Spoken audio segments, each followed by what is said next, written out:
Oggi parliamo di mafie, di infiltrazioni mafiose. La provincia di Venezia che tipo di quadro presenta dal vostro monitoraggio? Ma in questo momento ci sono tutta una serie di attenzioni, soprattutto su anche i lavori che verranno portati avanti all'interno del piano PNRR e quindi c'è un'attività di monitoraggio e di controllo del territorio molto attiva, molto attenta.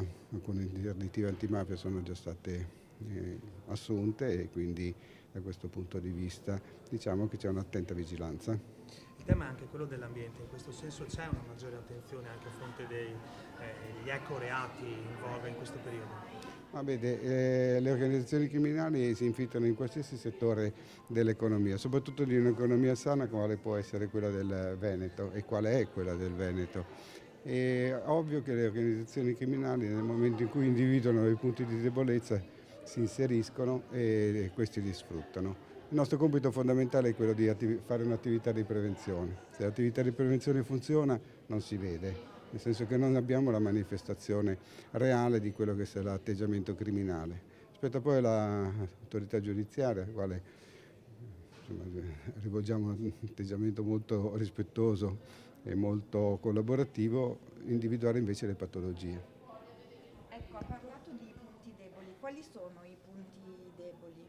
I punti deboli io li individuo soprattutto nell'atteggiamento della popolazione, nel senso che ci può essere una illusione di poter essere esenti da questo tipo di aggressione. In verità l'attenzione e la coscienza che siamo sempre tutti quanti chiamati a vigilare credo che debba essere invece un punto di forza, quindi il punto di forza fondamentale è quello dell'attenzione, della vigilanza, della coscienza e della considerazione che non ci sono scorciatoie per raggiungere gli obiettivi.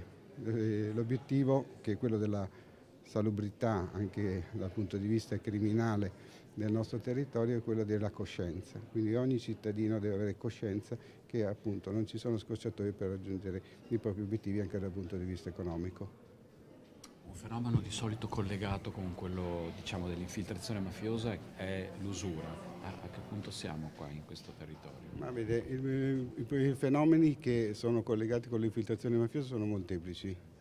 Io credo che al di là dell'usura, che è stato un tema approfondito, oggi parteciperà Maria Grazia Nicolò, che è il commissario antiracket, una collega, un prefetto sul tema, ci sono anche tutta una serie di diciamo così, interventi relativi al sistema economico, cioè il problema fondamentale dell'organizzazione criminale in territori sani come questo è quello di inserirsi nella struttura economica, in quelle che possono essere le attività economiche.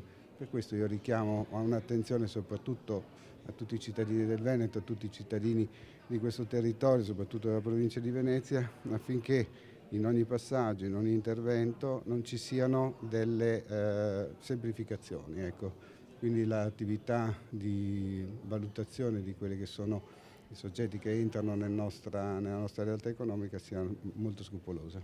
Visti i fenomeni che si sono verificati in passato, c'è ancora un'attenzione per l'infiltrazione mafiosa, in particolare nei territori costieri della provincia di Venezia? Ma guardi, l'attenzione è necessariamente e indispensabilmente elevatissima.